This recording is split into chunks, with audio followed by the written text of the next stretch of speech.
Welcome to the MAM Journals.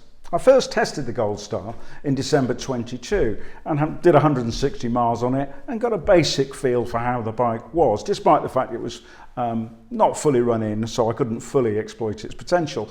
But I remember thinking at the time that I'd really like to have a proper go on that when I get an opportunity.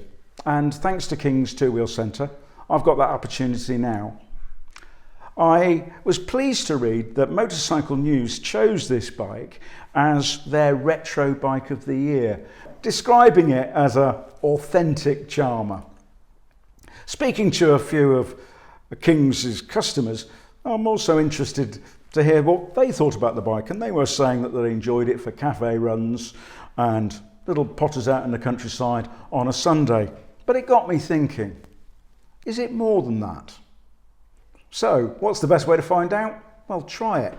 So what I'm going to be doing in this video is I'm actually taking it on a motorway journey down to Brands Hatch, which is 215 miles round trip. And I'm also, as a second part of a GoPro journey, I'm going to take it down to the Forest of Dean, which should be the ideal hunting ground for a bike like this. I'll come back and share my thoughts and conclusions at the end. And before we go on our ride round, I'll just go through the technical specifications. The bike is fitted with a water-cooled, you can see the radiator here, not to everybody's taste, but it does do the job. It's a double overhead cam, 4-valve, twin plug, 4-stroke, single. It's 652 cc's. The engine was actually designed by Rotax, who are a well-regarded and established, I think, Austrian engine designer, and they also manufacture. I don't think they manufacture these though, I think they just helped with the design on it. It's fitted with EFI, electronic fuel injection, and the bike produces 45 brake horsepower at 6,500 and a useful 55 newton meters of torque at 4,000 revs. That actually influences how you ride the bike, and we'll go to that later when we go for a ride. In terms of chassis and suspension, well, brakes and wheels, it's got what's called a tubular steel frame. This is called a dual cradle, so very traditional in that regard. And at the front, it's fitted with, underneath these shrouds, there are 41mm telescopic non-adjustable forks. The front's fitted with an 18-inch alloy wheel. I think this finish is nice. We'll talk about aesthetics and finish a little bit later, but it's also got stainless steel spokes, so they certainly come up nicely. And at the front there you can see it's got a Brembo 320, that's a single disc floating, as it's called. And if we can make our way to the rear, you can see that it's fitted with twin traditional shocks, fairly basic. All you've got is preload adjustment on the usual system there, and again alloy wheel with stainless spokes. That's a 17-inch, and that's tyre size is 150/70. The front was fitted with a 190, by the way. The wheelbase of the bike is comparatively short, i.e. the contact points between this tyre on the floor and that tyre on the floor is 1425. But before you get excited thinking it's a sports bike, it's got a 26.5-degree rake here at the front, so it's fairly ponderous. Again, we'll talk about handling in the GoPro footage. So looking at the sort of height dimensions, the seat height, which is obviously the one that most riders are particularly interested in, it's 782 millimeters according to the handbook. The twos sometimes are missed from the press releases, but if you can tell the difference in 2 millimeters, you're a better man than I, Gunga Din. The bike weighs 470 pounds, which is okay for a modern bike, and of course a lot of that is to do with this liquid cooling, and the cat stuck in here, which again influences both temperature control and indeed power output. The fuel tank is 12 litres, and I've done myself again here. I should really write more notes. In gallons, that is, it's 4.55 litres to a gallon, so 9.1, 2.9, so 2.9, just over 5. I'm going to call it 2.6 gallons in old money, as I've given the weight in old money, so try and keep it consistent. The bike is fitted with a 5-speed gearbox. It's chain drive. It's on what nowadays we would consider the wrong side. I quite like these instruments. They're sort of a mixture of a traditional look and feel about them, whilst actually obviously being completely modern.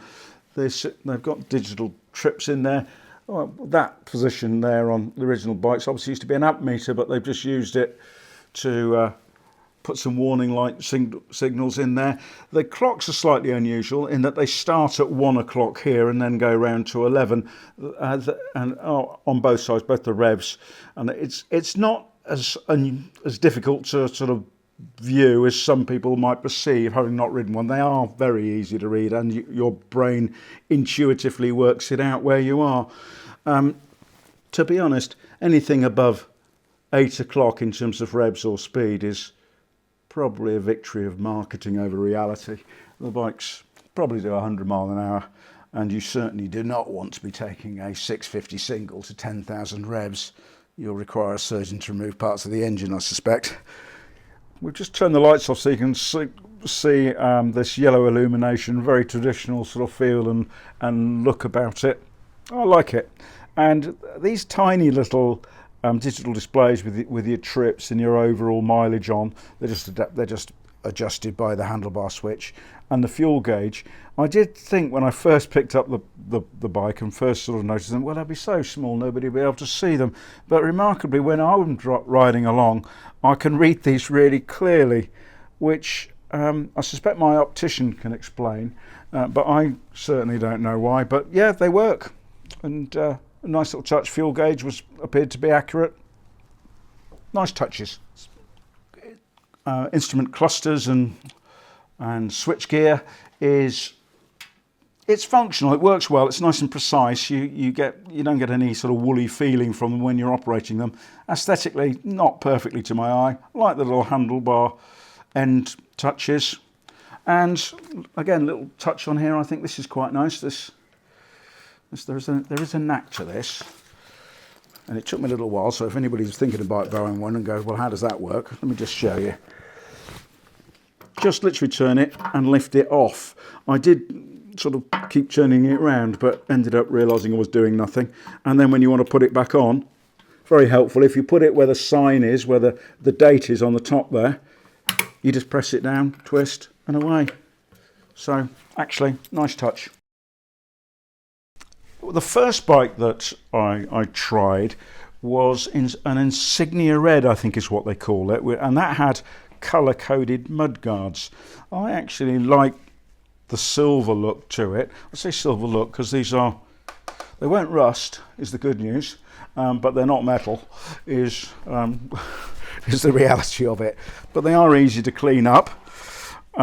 I do like the silver. This is the Sheen, what's called Silver Sheen Legacy bike. So this is slightly more than the standard bike. I don't normally talk about prices, but just to give you an idea for it, £6,800, call it £7,000 on the road.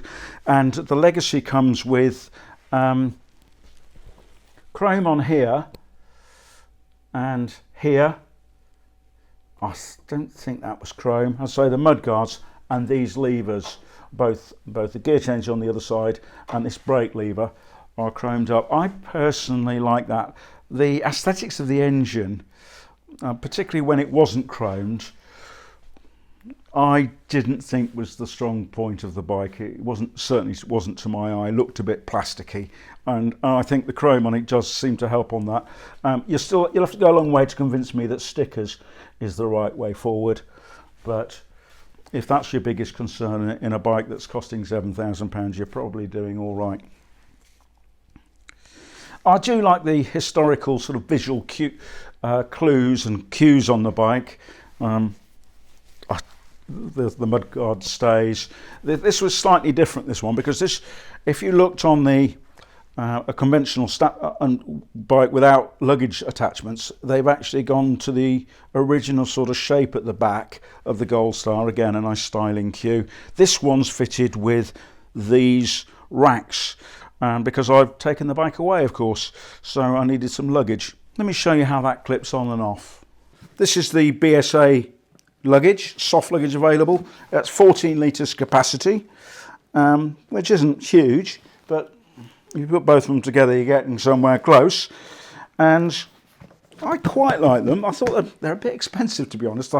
The pair all fitted is £650, but I'm always shocked at the price of luggage. I bought some for a BMW recently, and it was 4 digits, so I was perhaps better prepared for the pricing of these than some might be. But they're quite nice. I think they'll wear quite nicely. How waterproof they are, they're certainly shower resistant. I've tested them that far. But how they fit, there's a little mechanism there. You just pull that out, that sort of tab out, push them over the top of the clip, and then click them in, and they're in place. And if you're thinking, well, that's not very secure, somebody could just take them off. Well, they've thought of that. So there's a locking mechanism in there, which you can just lock them up if you want to make sure the bike, they can stay on. I took them off on my evening run when I finished. They were easy to do, nice handle to carry.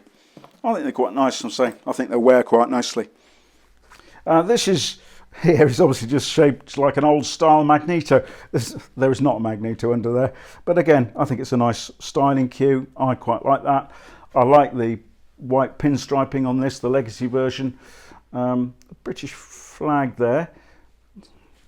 I understand what they're trying to do, but again, people get quite emotive about these bikes because obviously they're manufactured in India.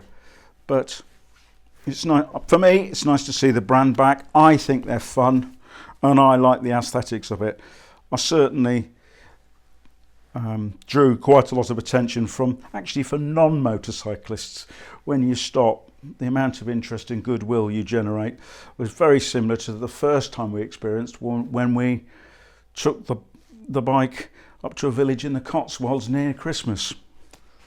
The exhausts, of course, are stainless. They're not chrome, so they do discolour, and they do very quickly go that sort of bronzy. It's fairly consistent. It's not patchy.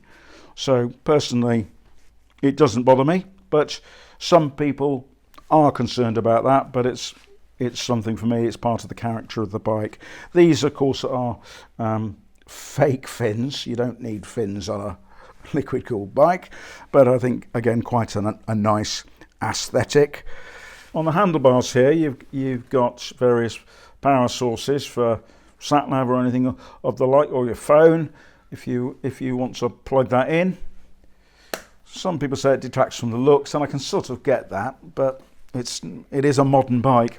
And you've also got a 12-volt power source down here, heated jackets, or just charging batteries or charging phones. Obviously these work when the bike's running.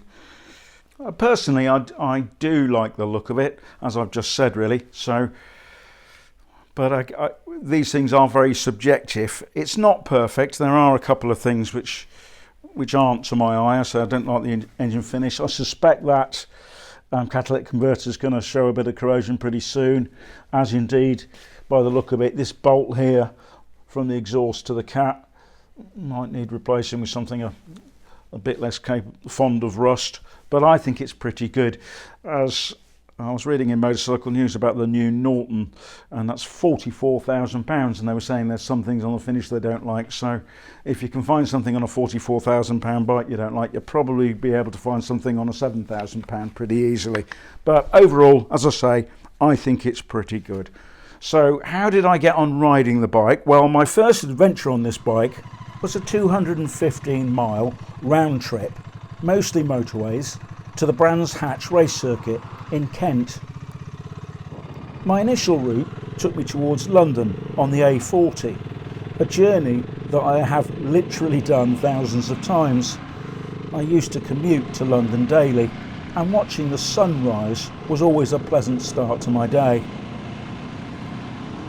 The A40 joins the motorway soon after Oxford, and the first interesting test of the day was how would the bike perform up the Stokenchurch hill. I actually first rode up this hill on the back of my friend's RD250 in the early 1980s. Leather jackets, jeans and trainers, the go-to gear of the day, and our bin bag waterproofs completed the sartorial elegance. We were probably in third and maximum revs by the time we got to the top of the hill. The RD was a 100-mile-an-hour bike, but certainly not too up this hill. The 650 had no such problems, effortlessly maintaining and indeed slightly increasing speed as we made our way through the cut at 5,000 revs and without any need to use anything like excessive throttle. The 55 Newton meters of torque is the key characteristic of this nice engine. Vibrations on a 4-stroke single can be a challenge, but they've certainly ironed out a lot of these in the development of this engine. In my earlier years, I occasionally raced our Honda XR400, a single 4-stroke, and that could numb your hands in 20 minutes. I was probably revving it slightly more than this, but I think it actually is still a fair observation. It is not silky smooth, of course, singles can't be, but it is a more sophisticated engine than some may think. Although King's two-wheel centre, who kindly lent me the bike, were happy that it was sufficiently run in to do what I wanted, conscious that it's still a comparatively new engine, I did stop both on the way there and the way back, wanting to give the engine time to cool before setting off again. Possibly the first time for me at Starbucks for a fair few years. After warming the bike for a few minutes, an old habit acquired in my 2-stroke days and actually recommended for the Gold Star in the owner's manual, I rejoined the M25 or London Orbital Motorway. The glimpse of yellow instruments as I cut underneath made me smile. There are some nice quaint touches on this bike. The bike rejoins fast flowing traffic without any need for high revs or excessive throttle. Throughout the journey I varied the revs and load on the engine. The bike felt comfortable in all of them. I am lucky enough to have a few bikes and ride quite a few miles every year, about 15,000 last year and probably a few more this. For a motorway bike, I look for an engine that has performance in hand when doing my usual 72, 73 miles an hour, probably a real 70, and brakes that can effectively back me out of any situation if necessary. The Gold Star has both. Having enjoyed a day's four-wheeled racing at Brands, I made my way home. Gravel car park roads go with the territory, and as usual I took it steady as the bike warmed up again. The bike feels very comfortable between 3,000 and 4,000 revs, and it's nice to have some normal roads to ride on, if only for a few miles. The M25 can get pretty busy, even on a Sunday, and today was no exception. Another break was planned, so I went with the flow, again varying speed and revs as I went. Congestion, ironically, helped me in that regard. Rain clouds ahead also told me that it might be a good time to waterproof up. Fortunately, I have left the bin bag days long behind. The bike coped well in all conditions. Time for that stop and fuel. I was down to 1 bar and got 9.5 litres in the 12 litre capacity tank. On this journey I achieved 68 miles to the imperial gallon, or 15 miles to the litre. The bike is naked, and the motorway speeds do create wind noise, and you may hear it if there's coverage when I turn my head and helmet, but it wasn't any more than any other naked retro I have ridden. Overall, I thought it was a comfortable, stable and capable bike on the motorway.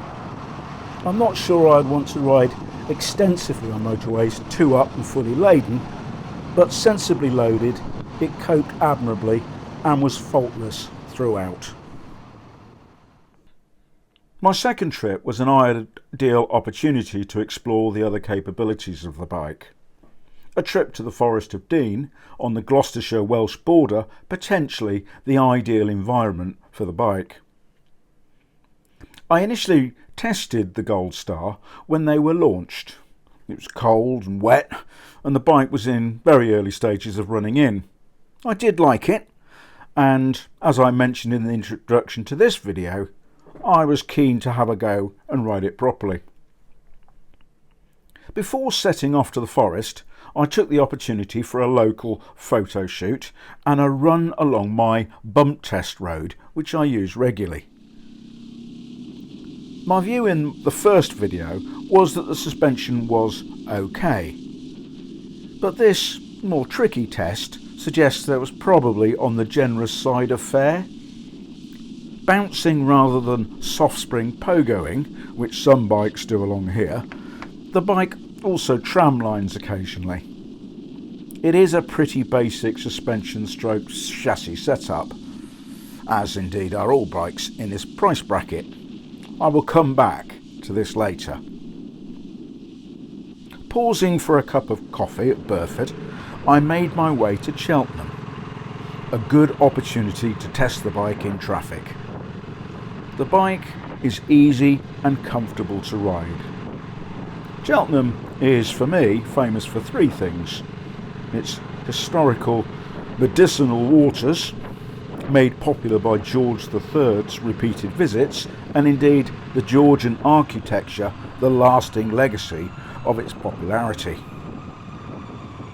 Of course, the racecourse, which was famous for its festival, and GCHQ, the donut building that houses the UK's Intelligence, Security and Cyber Agency. Clearly they've decided there's not much need for secrecy if they've written directions to it on the road.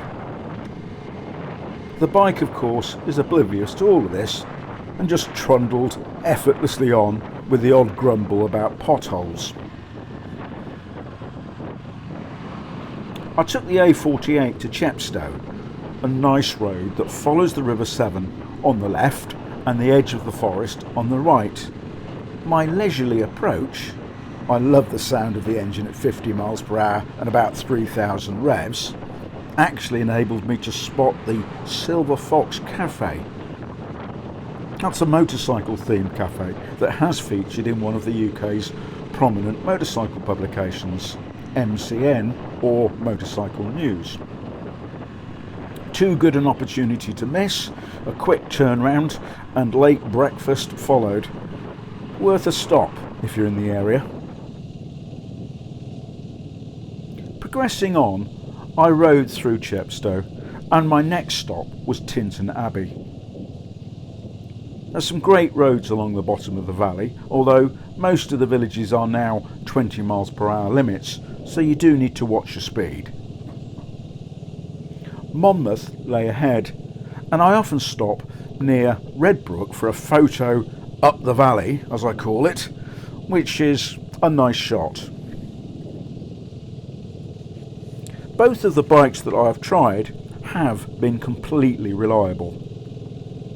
I have noticed a slightly irregular cold start tick over, but as mentioned earlier, the owner's handbook advises to warm the bike before riding off, and this seemed to settle it.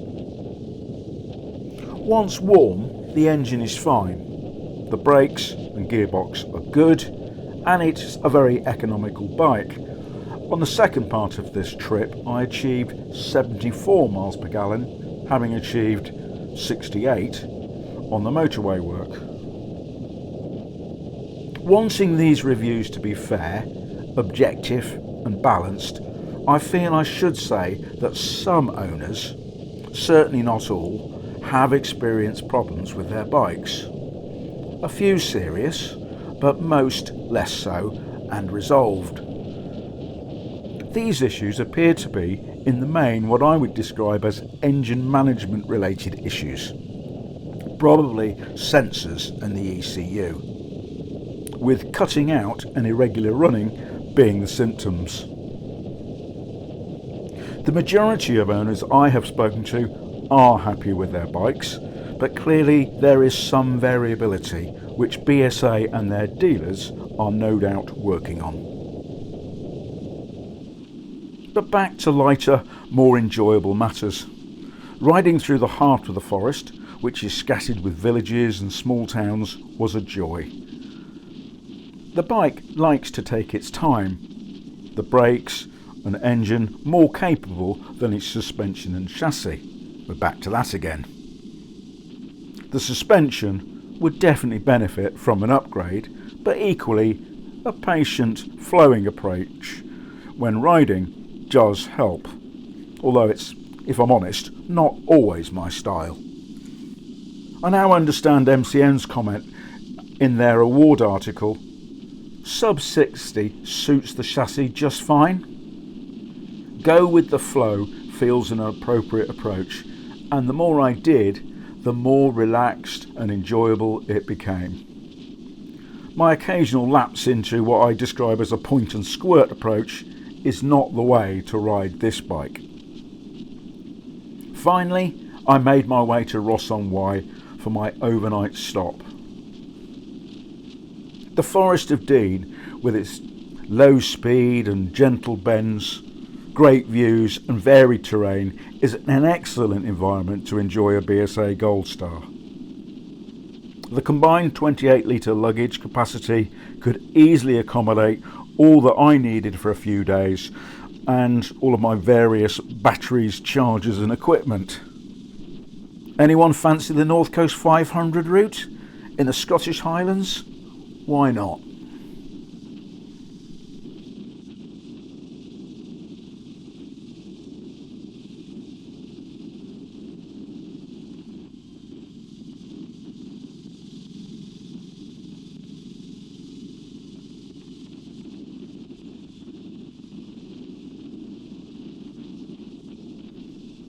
Riding the Gold Star reminded me of my first boat trip on inland waters. I actually went to the Norfolk Broads, which is on the east coast of Britain, and I was slightly horrified when I got on the boat and they told me that the speed limits were between 3 and 6 miles per hour, and I thought, well, how on earth is that going to be fun?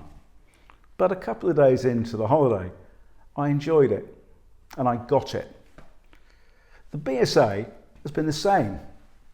I've done over 600 miles on a BSA Gold Star now, and the last 100 miles was the best of them all because I tuned into its charming, low revs, easygoing performance, and I rode the bike as it wanted to be ridden.